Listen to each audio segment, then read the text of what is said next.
This video is going to be about healing and some healing tips, some things that I've learned along the way that I use personally, and things that I've used with my clients that have been really helpful.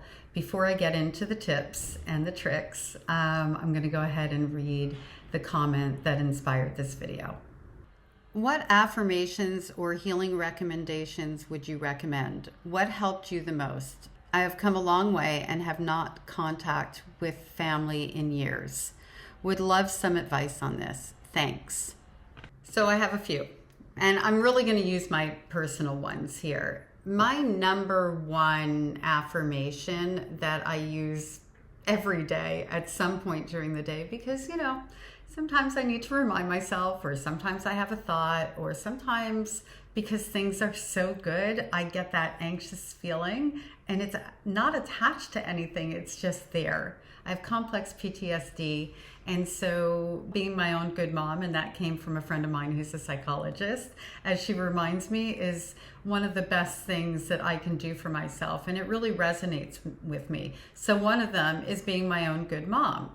And as a mother myself, I have 3 adult children, I have 2 grandchildren. Affirmations were a thing that we did. Positive thought, mindset. Some of my kids are athletes. So these kinds of things were part of my motherhood to them and being their good mom. So being my own good mom, when I'm feeling anxious, what would a good mom do? Well, she would help soothe that anxiety or teach her child how to soothe that anxiety. I have a reset that I do, and it's one simple phrase, and actually I got it from Abraham Hicks. I really love her content. I love her voice and her stories, and she really resonates with me. And so even when I'm like in a deep funk or something like that, when I feel like February is a tough month for me, for example. My first stepfather died in February, and my biological father died in February, years and years apart. But it's a trigger point for me. So in the next 2 weeks, that comes up, and I start to feel sad and stressed, and the trauma of these events live in my body, whether or not I think about them. Sometimes I don't even catch it until the date arrives, and then I'm like, why do I feel this way? And I'll look on the calendar and go, aha. So my favorite affirmation is everything is always working out for me.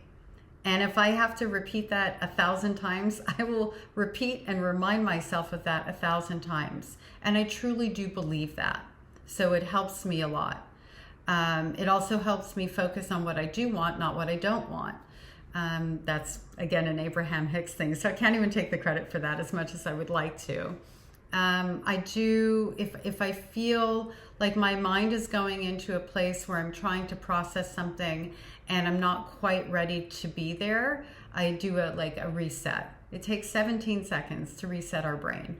And part of that reset, again, is everything is always working out for me.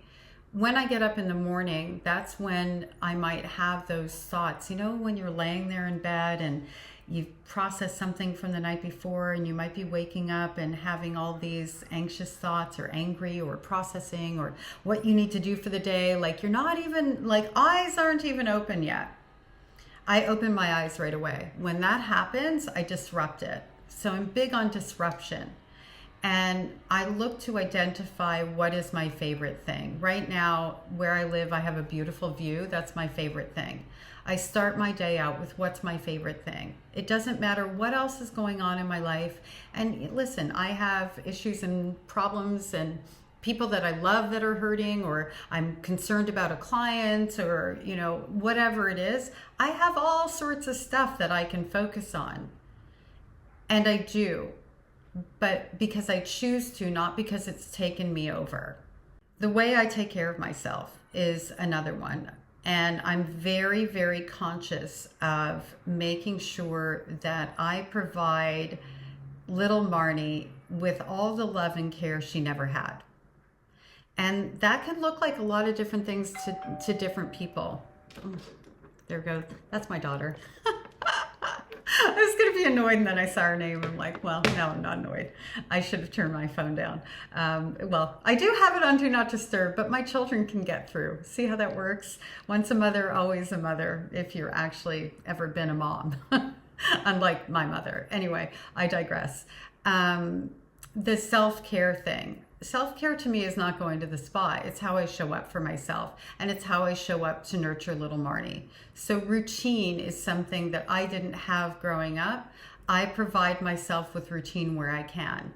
I have a kind of weird work schedule sometimes. I have a lot of flexibility in some of my days, so I don't have the structure of a typical job that keeps me, going in a certain direction. I'm a therapist, I work freelance, I have my own practice, and so because of that, I recognize that I have to fill in the gaps for that structure and stability. Big Marnie, this girl, every night before I go to sleep, I prepare my little coffee station for the morning, and I make sure everything's nice and clean and looks a certain way that's pleasing to little Marnie. So when she wakes up, she knows that Big Marnie loved little Marnie. I mothered myself in those moments, and it sounds silly, maybe. It sounds like a little thing, but if you're a person who was very prone, like I was, to creating your own chaos, that's a part of not creating my own chaos. Being good to my body every day doesn't mean that sometimes I don't eat out of control. I've had disordered eating and body dysmorphia my whole life, but I do things to make sure that I'm showing up for myself in a very activated and intentional way, and I try really, really hard not to bail on myself. Because what I'm trying to teach little Marnie and heal little Marnie from is betrayal.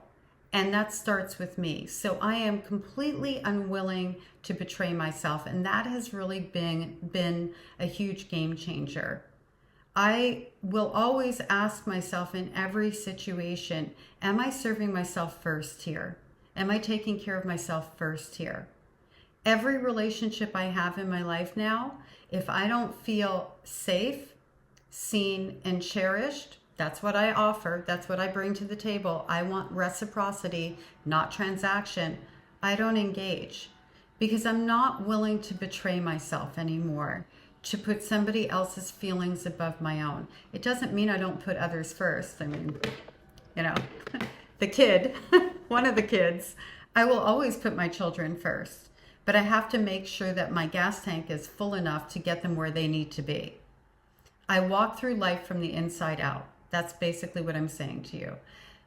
And on that note, from the inside out, to kind of expand on it, that means that what I know about what I need, what I want, how I feel, what I saw, what was done to me, whatever it is, I know that those things are valid, and I don't need somebody outside to give me affirmation or validation or anything like that, because I'm doing it from the inside out. Doesn't mean I don't want that or that I don't connect to that or seek that. That's part of being seen. No, it just means that I am at a level in my life, in my core, in my body, in my soul, where I can do that from the inside out. And when somebody else mirrors that back to me, that's a bonus. It is the ultimate, I think, sign of unconditional love. So I think learning how to love ourselves unconditionally, which is really difficult because we learned how to hate ourselves unconditionally. That's what we received in childhood. So you're really doing a lot of deprogramming and reprogramming in that. I don't want to make it sound so easy. One day, one step, one moment at a time. And recognizing that if you slip and you do something that wasn't, in your best interest, or you betrayed yourself, that tomorrow's another day. The next minute from now is another minute. And you can always start over, hit the reset button, and just do a little bit better next time, and a little bit better after that. Make sure you're checking in with yourself. And look how far you've come, and remind yourself of that. Look for evidence of the ways that you've healed, and remind yourself of that, because it's easy when something goes sideways to forget that you're not back in the same place anymore, and that's progress. I love that you asked this question. I hope that this video was helpful for you and others out there. If you like what I had to say, hit the like button, drop a comment, subscribe, and I will see you soon. Thank you so much for being here with me.